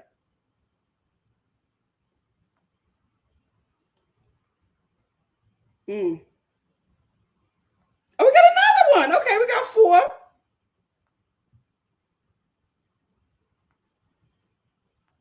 Gay. Bye. Bye. Okay, four and a half. Gay. Mm. Well, I went to performing arts high school. Anyway, let me get my super chats first. Thank you, Nisha. Thank you so much for the super chat. Nisha said, Nikki, thank you for doing a live on a Friday. Love you, the Star family, and you love you and the Star family community. P.S. I hate Julia. I hope karma gets her. Too triggering with Gertie. Listen, you get back what you put out, so you don't have to wish that on her. Take that off of you. You get back in life what you put out. Thank you so much, Nisha. And thank you, Nonsense Behavior. Oh, there we go. Nonsense Behavior said, when my Aunt S uncle left a voicemail on my mom's phone saying that he going to unalive her and her kids because we didn't finance him, my brother, we didn't finance him. My brothers and I pressed him on our first trip to Senegal, and it was quiet. Oh, absolutely not. You know what? First gens, it's time to be selfish. It's time to be selfish. Thank you all so much for the super chats. The end of the H said Marisol and Stephanie don't need to talk about anyone's clothes. Stephanie, I love her. I won't say personality. She's a little rough, but I really do think that she is a good new addition to the show. I don't understand the 1950s cosplay. Of all places, why would you, as a Latina woman, want to go back to the American 1950s? Y'all don't know your history. It's so weird. So, I don't get it. Hey, Cameron.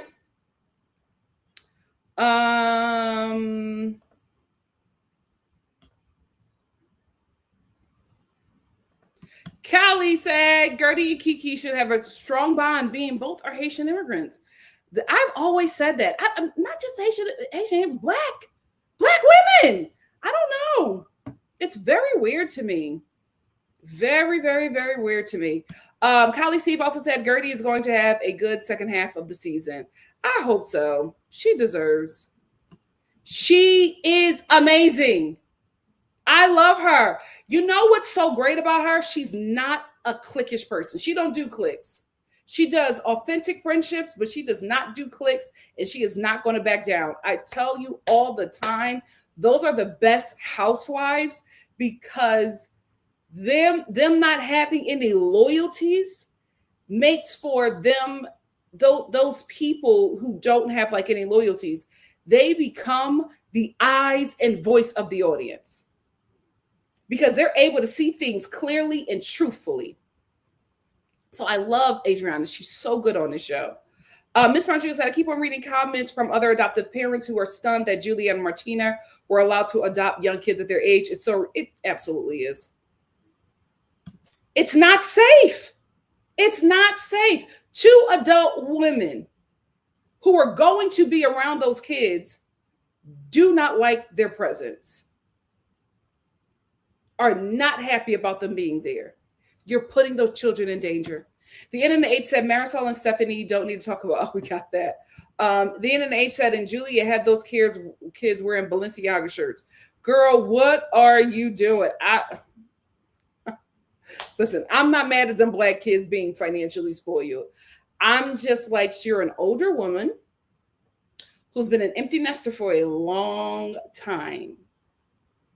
Are you sure you have the patience to deal with two toddlers, two black toddlers at that, two black male toddlers at that? That adoption agency saw somebody with some money and said, here you go. That's exactly what happened.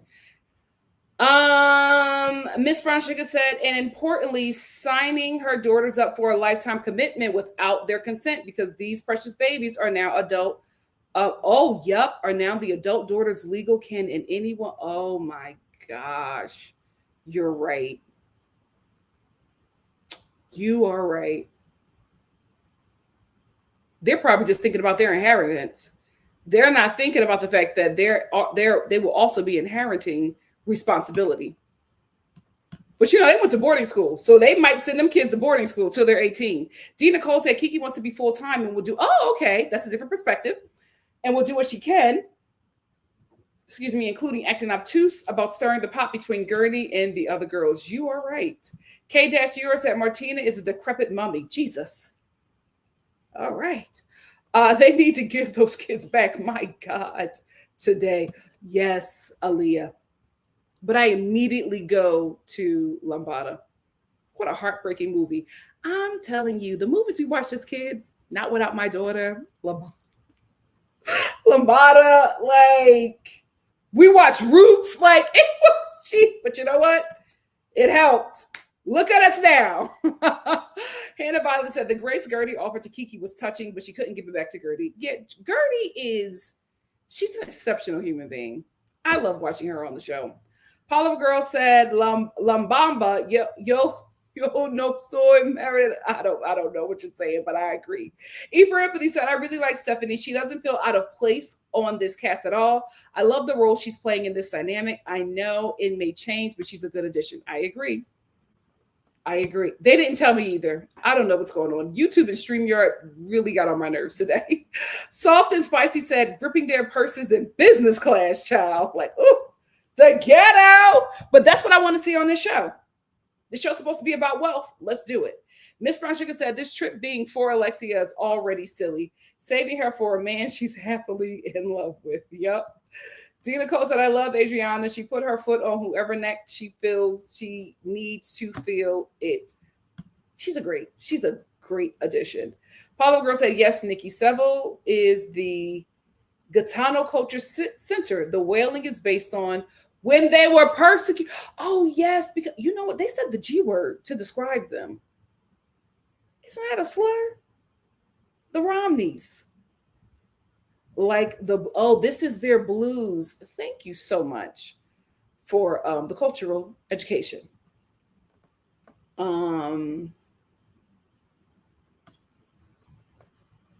She is. Like, I'm just like, girl, I get that you like had other things going on, but this is your job. They don't treat this like a job.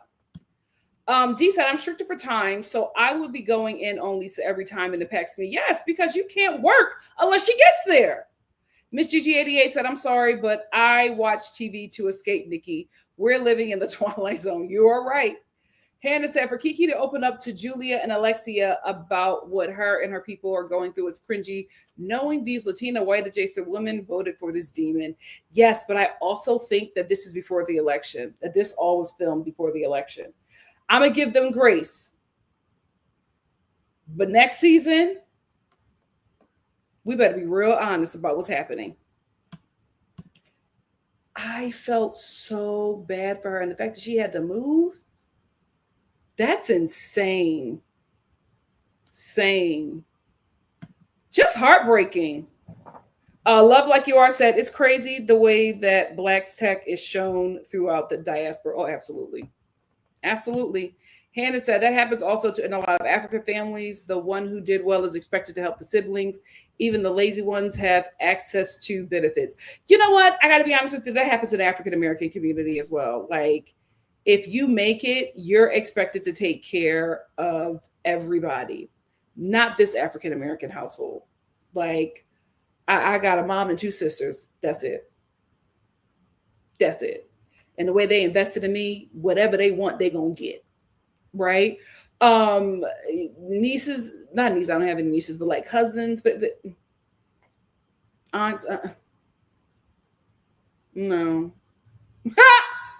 Please don't. Like, we're not even, and my mom already got my back. My mom already got my back. Now, I'm not saying I'm not helping, but don't expect nothing. And I'm talking about my mama's side of the family. My dad's side of the family can't even look at me. Don't play with me. Y'all know y'all not getting nothing. But like my mom's side of the family, I might throw my cousin a little something for the prom. You know what I mean? But it's just like, don't play with me. Don't play. But that's what it is. It's expected because yes, we are a people who have survived a lot of atrocities and we are unfairly kept out of jobs and spaces that will allow us to pull ourselves by our bootstraps and have access to things. And yes, our communities are being significantly held back. However, it is not my individual responsibility to make anybody else's life better. Now, it's a blessing if I decide to do that. But you better be working with me to make sure you get out that situation. And when you get out, do what I did and pay it forward. That's how it should be. But you're not going to be sitting there waiting for me to pack some barrels so I can get you some new Nikes. And when you open up the Nikes, you're going to tell me it's not the color you wanted. You didn't have any Nikes before I brought that barrel here. Don't play with me. Paula Girl said, look, I can relate to Kiki's story because my parents had to do the same. But I'm skeptical with the death threats thing being literal. I think Kiki is starting to work for her mojito. Hope I'm wrong. Oh, Lord. Oh, Lord. Child, break her out of that cycle. Say, Mommy, you sent home enough. But listen, if the family members are receptive and, you know, if it's a different story, absolutely. But if it's a story like Kiki, cut them off. Love like you are said, I stopped sending stuff because they disrespected me and my mom too many times. I always hear about the moms being disrespected. I always hear about that.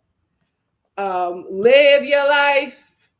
Hey, Paula Girl said, yep, Deborah colleagues, my siblings and I had to step in and tell everyone, no more rudeness or you get zipped, period.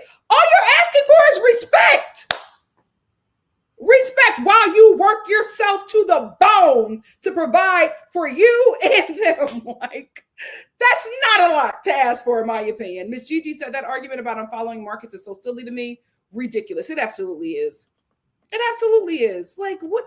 You are a grown woman with adult children getting mad at somebody because she didn't unfollow your ex-boyfriend on Instagram.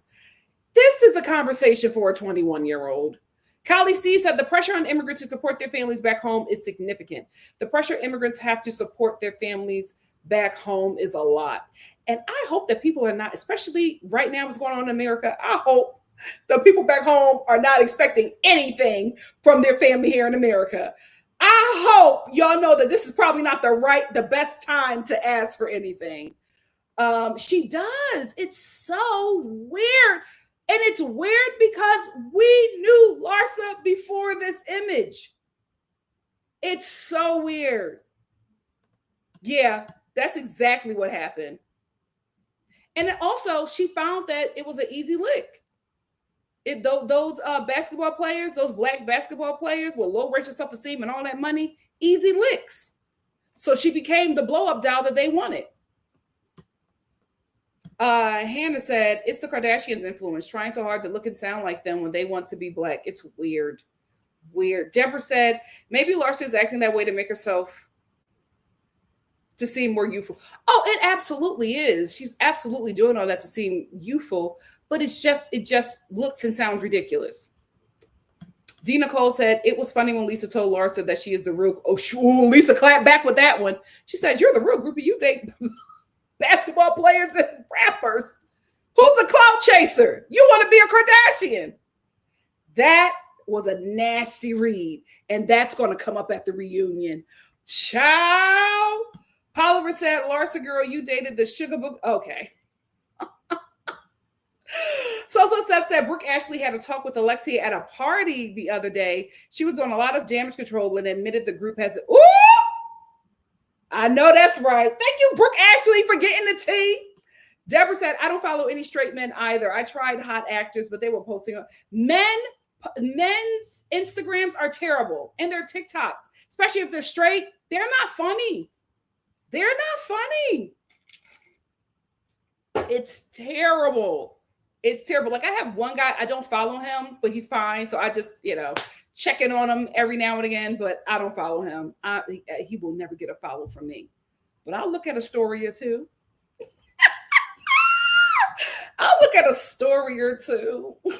Yeah, it's when they act like they're baddies. Oh my gosh. I can't do when they act like baddies. It's weird. Miss GG88 said, Stephanie has too much money to be so tacky. Please pay a stylist. Those white stockings with church shoes at the... I don't understand the 1950s cosplay.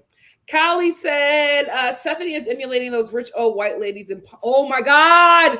Yes, it's giving Palm Beach. Nail on the head.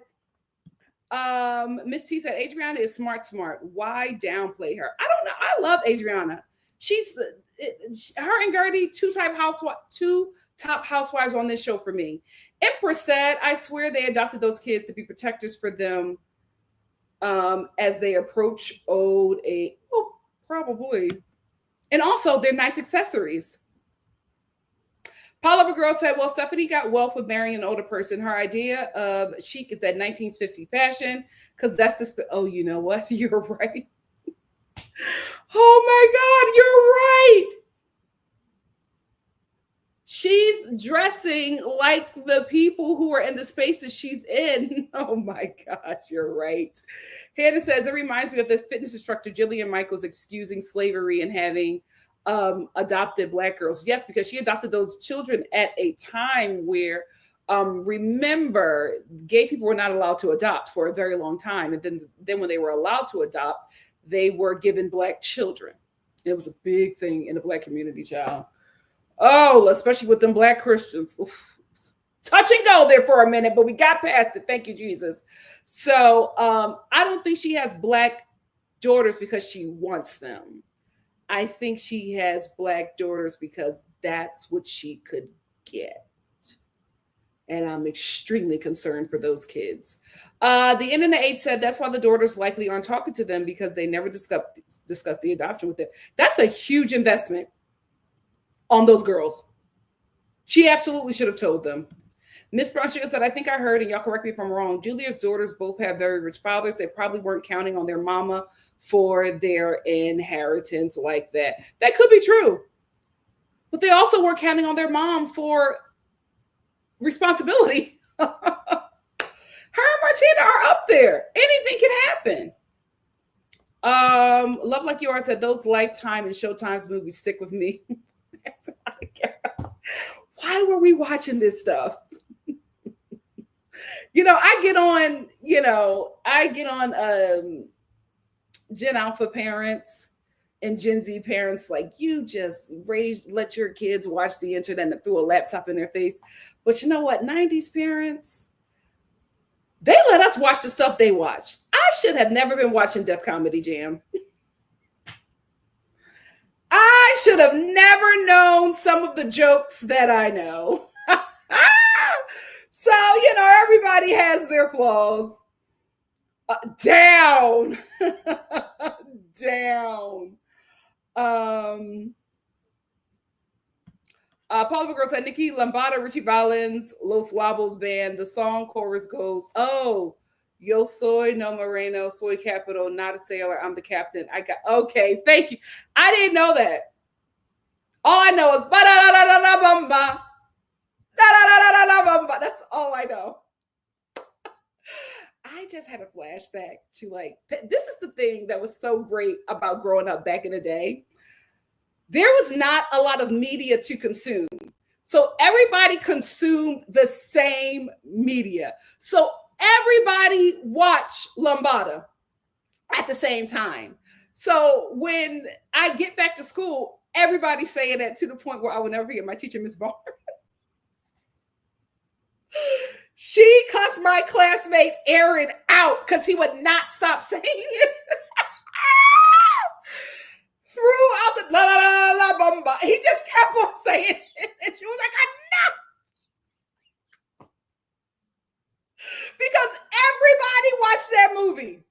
We all watched the same with Not Without My Daughter. We all watched that movie because that was like the only thing that we had to watch. We didn't have all these streaming networks. We had like the big 3 networks. And then if your parents had the chip, you had all those other channels. But a lot of times we just had regular cable like everybody else. So we all consumed the same media. What a time to be alive. So Steph says, Stephanie is a low budget Lisa Vanderpump to me. I think it's the clothes and the husbands. I can see that. Eva Ripley said, Nikki, are we going to talk about the perfect match finale sometime? Oh my God. Did it happen? Did it come on? Did it come out yet? Oh my God. Did it come out today? We have to talk about it. Okay. So Monday, I'm still not sure about Love After Lockup because it's saying that it's not showing, that the episode is not going to play in time for me to do a live right after it. If it does play, I'll just hop on here and you guys just jump on if you can. But if not, Monday, we're talking about the perfect match and we're going to talk about Love After Lockup. I didn't miss any other show, right? Oh, and Love is Blind. Oh, shoot. Monday is going to be jam-packed. I might do a live on Sunday. I might do a Sunday live and a Monday live. Y'all let me know if y'all be down for a Sunday live, because I know we haven't done one in a while. I forgot about the perfect match, child. Love Like You Are said Jillian adopted her kids from Haiti after the 2009 earthquake. Oh, okay. Oh, you know what? I'm waiting for the documentary about that. About all of the adoptions that happened after the earthquake. I'm waiting for, I'm telling y'all right now, I can't watch that Hurricane Katrina documentary. Anything about Breonna Taylor, anything about Trayvon Martin, and anything about Hurricane Katrina, I can't do it. I'll lose it. I'll lose it.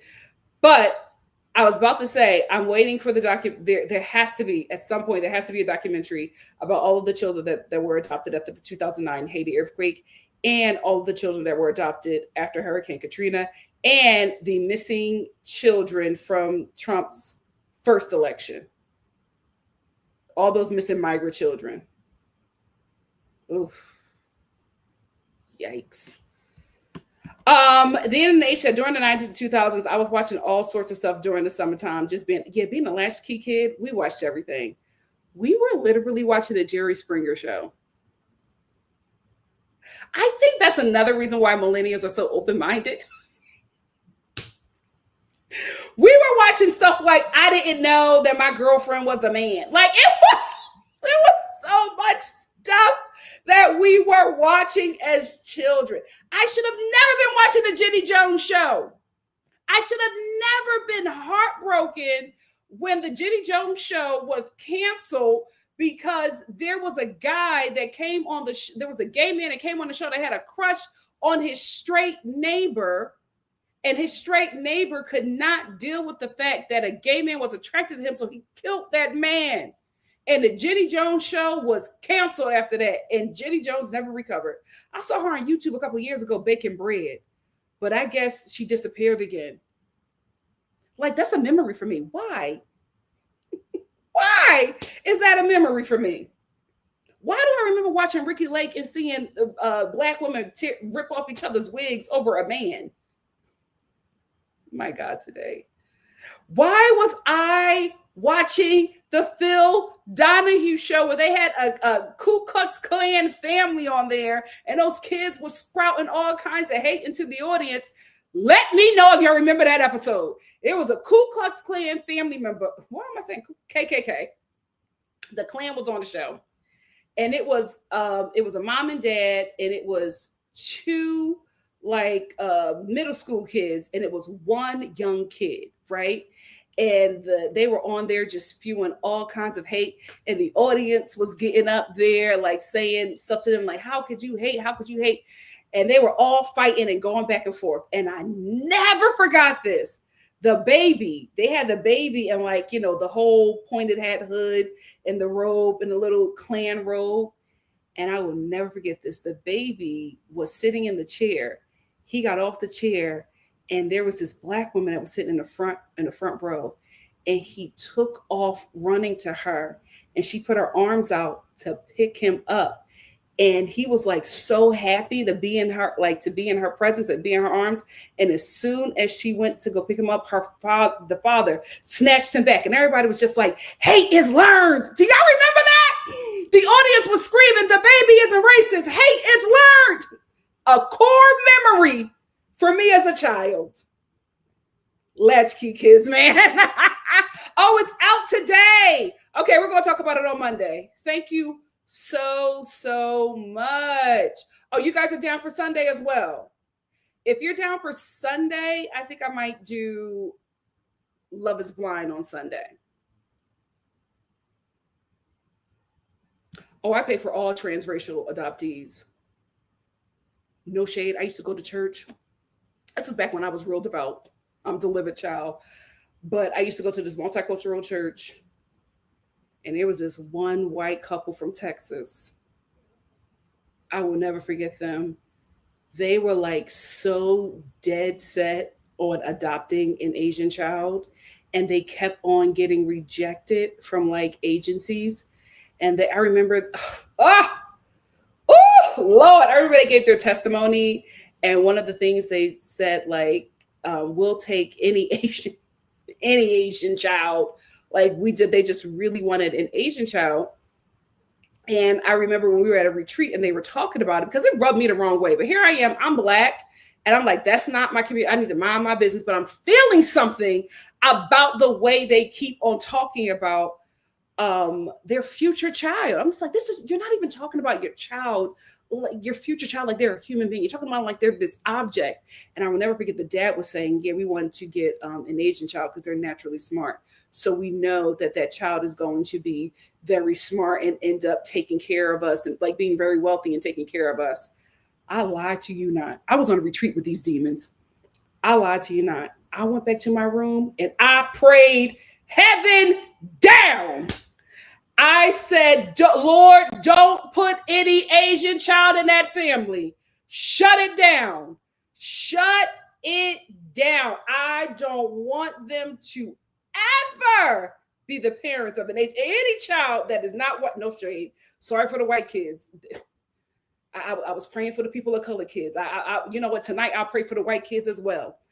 But as of today, they have not been able to adopt an Asian child. Won't he do it? Yes, he will. I never forgot that day. I went into my cabin at the church retreat and I prayed heaven down. I said, absolutely not. Block it, God. I used to be a prayer warrior back in the day. I got to get back in my prayer warrior. I got to get back on my prayer warrior because I prayed heaven down for them kids. I said, don't look. Block it, Lord. As of today, hallelujah. Won't he do it? Yes, he will. Yes, he will. Oh, I can't. I'm not watching that. I vividly remember that. I'm not watching it. The NNA said, I heard one of the stories from Katrina document. Yeah, it's terrible. It was a genocide, but another genocide by the American government, child. Agnes said, I can't watch the Hurricane Katrina documentary either. I broke down just seeing a little preview of it. I remember I did watch a Hurricane Katrina documentary years ago, and I think it was Spike Lee's documentary, Wade in the Water. It's called Wade in the Water. Guys, I wailed from the beginning of that documentary until the credits rolled. I wailed because I knew it was. I remember watching it. I knew that it was terrible. I didn't know that it was evil. It was so heartbreaking. Gigi said, I can't watch any of those documentaries either. I'm not trying. I can't do it. I can't, especially now under this administration. I lose it. Deborah said, I'm staying away from all that trauma. Life is hard enough. Absolutely. Passions. Y'all know I got some of the furniture from Passions in my home because my friend who was working on Passions at the time when Passions got canceled, like all the studios, they have like a liquidation sale once a year, but you got to know somebody. Like you can't, it's not for everybody. It's only for the people who work there, who work on, either studio and for their family and friends. So she let me know, she said, I know how much you love Passions. Passions has been canceled and they're getting rid of everything. And I went down there and I had no money and I got as much as I could. And I still have a few items from there. And I don't think I'm ever going to let them go because that was my show. Tiffany said Ricky Lake had the first. She sure did. Callie C said, Jerry Springer, Sally, Jesse Raphael, and Ricky Lake were my faves. Yes. Paula said, oh boy, forgive me. I'ma enjoy everyone. I'm annoy everyone showing my age. Power Balar Lambamba is what. Oh, it's Power Balar Lambada is what you heard, Nikki. He says, to dance lambada, you must have a little bit of rhythm, then chorus. Oh, thank you, Poliver. So Steph said, I used to watch Geraldo. Yes. Oh my God, with my microwave Hungry Man meal. With the chair up to the door. Because my mom said, don't let anybody in here. Locking all the windows. Latchkey kids, man. E for Empathy said that Jerry Springer doc was wild. The 90s and early 2000s were a wild time. Absolutely. Agnes said, I watched Thelma and Louise when I was 10. Not appropriate at all. Absolutely not. But I will say that movie is when I discovered Brad Pitt. Now, we're not going to talk about him today. But Brad Pitt in his prime, I said, oh, what is this? What's happening here? The Queens of Crime. Yep. Should have never watched that. Oh, I remember Shucky Ducky from Def Comedy Jam. You didn't shuck your ducky too long. The internet said, I love Ricky Lake. I used to love her in the John Waters movies. Yes. And she was in Hairspray, the OG Hairspray. Even Empathy said, I can't believe you watch all that. I watched with my grandma. Yeah. I watched In the Heat of the Night with my grandma. In the Heat of the Night. And Murder, She Wrote. Deborah said those episodes of Maury were where the audience would guess who was trans. But we watched it and we were guessing. So I guess for me, like, I wasn't shocked by like trans people. I was just like, I grew up, you know, like, also I'm from Philly. Nobody was hiding who they were in Philadelphia. Like the trans girls, the black trans girls in the 90s were the it girls. So I had a totally different experience. Paula Girl said, you sure you're millennial, Nikki? I'm 53. You know all my growing up culture. You do know that back in the day, we were all watching old TV shows. I watched Little House on the Prairie. I was so shocked when I like half the shows that I grew up watching, everybody was dead by the time I was watching it. The Honeymooners was my favorite show. And now I realize that the husband was abusive. Pow, right in the kisser. That was domestic violence. Archie Bunker, I loved him. By the time I was watching the show, he was dead. Him and Edith. Oh, Lord. I can't do it. My mom keeps on trying to watch it. And I'm like, oh, I can't do that. The Internet H said, when the levees broke, I watched that in Treme. That was a good show. And that was enough for me about Katrina. Yep.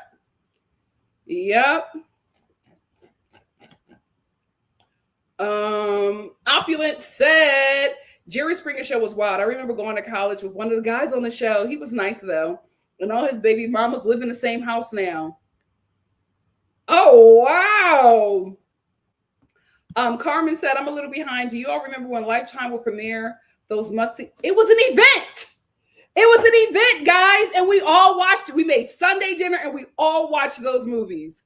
My daughter was killed by a cheerleader. You remember? What a time to be alive. Crybaby. Oh, he's such a crybaby. Oh, he's such a crybaby. Crying all the time. All the time. That was such a fever dream. What the hell was that movie about? Johnny Depp, he ate though. He ate in that movie. My baby. Oh, he's such a crybaby. And y'all remember Grease 2? Everybody hated Grease 2, but I loved it. I loved it. Michelle Pfeiffer ate that up. I want to see OOL. Yes. RIDEO. And if it takes forever, I will wait. And they will play Grease 2 every freaking Saturday because I used to watch it after what is that show? After these messages, we'll be right back. And everybody's head switched. I used to watch it after that every freaking Saturday. We had good TV. I used to watch Mr. Ed. They were all dead, and that was one of my favorite shows. The Cast and the Horse. Eva Empathy said, I watched Schindler's List, watched it in school with my grandma as a child. I watched whatever she watched. All my children in General Hospital. Yep. That's why I love Victor to this day, because of my grandmother. Miss GG88 said, remember when the talk shows love to have cross. Okay. I don't think it's called cross dressing anymore. So inappropriate now, but we were hooked. Melrose Place, absolutely. Was it Melrose Place when Homegirl ripped off her wig? Remember that? When she ripped off her wig and we could see the scar? Was that Melrose Place? She was a lead on Desperate Housewives. I Love Lucy. Yep. All did by the time we was watching them shows. Oh, The Real World. Yes. NNA said Johnny Depp and the Confederate flag is crazy to look back on that movie. Now it is. What was it about though? Love Like You Are said, I almost just watched A Killer Among Friends with Kelly from Saved by the Bell so many times. Yes. Marcia Cross. What a cultural moment that was when she ripped off that wig. We talked about it for ages in the lunchroom. Opulent said Bewitched was that show. Yes. When I came home from school. Yeah, this is the thing. We had Nick at Night. Nick, it was what is his name? He's like 1,000 now, and he still tap dances. He was on a show with the lady who threw her hat up. That show, I used to love that show, the Dick Van Dyke Show. But it was another show. He got the Dick Van Dyke Show because he was on that show first. Mama's Family. I could not believe they were all young. Everybody on that cast was young. They were like in their early 30s. Everybody, even Mama. The Carol Burnett Show. I loved her. Still do. Empress said, we in the UK were watching Jerry Springer. We're some old man. We're some old man would be admitted to men. Just craziness. You know, they were all acting. All of that stuff was fake. Deborah I said, did you see the Everest College commercials too? It was shown every. Yep. Welcome back, Carter. Welcome back. Oh my goodness. There's another one. That was my favorite show. Dear John. Dear John. Dear John. By the time you read these lines, I'll be gone. Life goes on. It wasn't until I was an adult that I was just like, oh, he was reading a letter from his wife that left him. Nell Carter, the Nell Carter Show. Give me a break. I sure do need one. Had the biggest crush on Joey Lawrence for years. And now that he is married to Chili, I was just like, oh my God, I had a shot. I had the Mary Tyler Moore Show. Thank you. Green Acres is the place to be. Yes. I remember all of those shows. Opulent said, I reference Madam so often and no one understands. We're losing recipes. Laverne and Shirley. Yep. Morgan Mindy. What show was with Balky? What was that show? Oh, The Best Time. Everybody was so talented back then. Head of the Class, absolutely, with Robin Givens. And remember, she dated, I remember that's when she was dating Brad Pitt. And that's when Brad Pitt was just starting to break out. So they were like the hot couple for a season. Matthew Lawrence is married to Chili. Joey and Matthew. Oh my goodness, speaking of Joey, nothing my love can fix for you, baby. Oh. What a time to be alive. Perfect Strangers. Yes. Perfect Strangers. We were watching some stuff. And do you also remember how like back in the day, like all the shows was obsessed with like a white family adopting aliens? Like what? Aliens, robots, and black kids. What was going on in the writers' rooms in the 90s? What was going on? My God, today, I love going down memory lane with y'all. I'm just so happy. I'm so happy because it was such a good time. But again, I thank God for bringing that back to my remembrance because I was just like, you know what? I I can't judge Gen Alpha and Gen Z parents because my mom had me watching anything. I just turned out this way. I don't know. I do not know, man. So, there it is. I'm sorry for being so harsh on you guys. You're doing the best you can. Anyway, guys, I got to get out of here. I have to get something to eat. Ciao.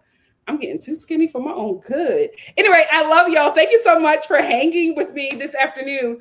Also, guys, let me know if y'all prefer the afternoon or the evening lives. Like I said before, I want to do like 2 lives a day, but I want to do them at the time that I know that you guys can watch. It seems like the afternoon lives are becoming too early for people, and the evening lives may be too late. So just let me know what's a good time, and I'll be sure to try to do my best to make sure I can appease as many people as I can. But I don't want everybody. I don't want like half of my subscribers to just be replay gang. I know people enjoy the lives and the time that we have here as well. So I want everybody to be able to engage. So, afternoon. Okay. So I'll keep the afternoons, but you know what I'll do? Okay, that's very great. Thank you for letting me know about the afternoon. Three's Company, Jack Ritter, John Ritter. I'm talking about his son. But that's really good because I'm planning on doing Love Island, Love is Blind, UK. If I do it on Sunday, I want to do it in the afternoon. Not 12, because that's when I watch church. Probably like 2 p.m. PST. I hope that works. Anyway, let me get out of here. I love y'all, and I will see y'all, if not tonight, Sunday. Bye. This was fun. Give me a